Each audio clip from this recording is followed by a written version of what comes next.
Good morning. This is Fred Mitchell, Chairman of the Progressive Liberal Party, Minister for Public Service and Foreign Affairs, MP for Fox Hill.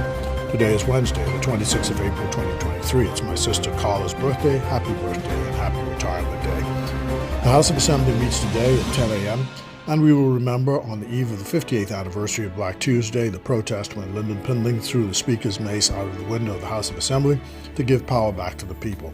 The House will pause to remember that day. So on Monday past, there was a full discussion on banking in the Bahamas in the House of Assembly. I was proud to have led the day on the issue.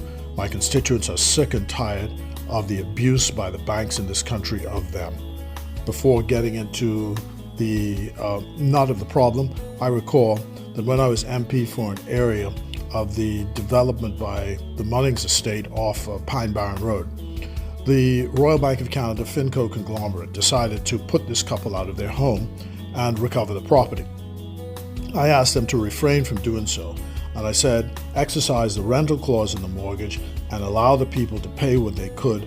At least they would have the responsibility to protect the asset and it would not deteriorate. This must have been, let's say, 2012 or close by. The banks refused. The people lost their home. I then went to the neighborhood, I guess that was last month, in the house 2023, that's almost 10 years later, and there the house was, sitting abandoned and in weeds. Not a soul in sight, and the value of the asset has so deteriorated one wonders if the family who lost their home can ever get a dime as a result of the recovery effort if or when it is sold. This is a social tragedy and a disgrace to capitalism. As we often say, something is wrong with that.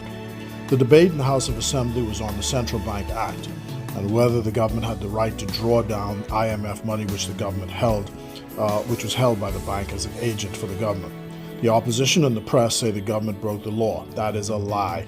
The opinion given to the central bank was filled with bad reasoning based on a faulty premises. You cannot get good legal reasoning on a bad premise.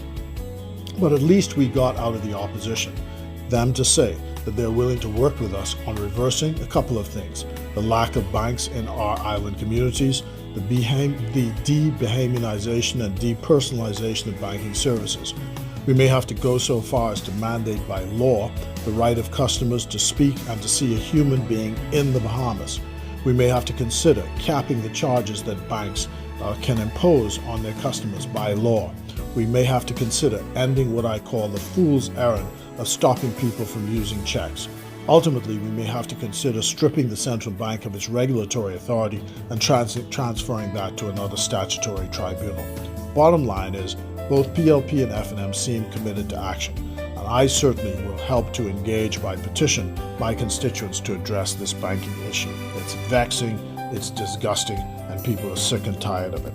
Anyway, God bless you, God bless the Commonwealth of the Bahamas, and let's hope we get some action on this banking issue in the Bahamas, but across the country, because we raise this banking issue for the people of our country, and many, many more reasons, it's still, on this day, PLP all the way.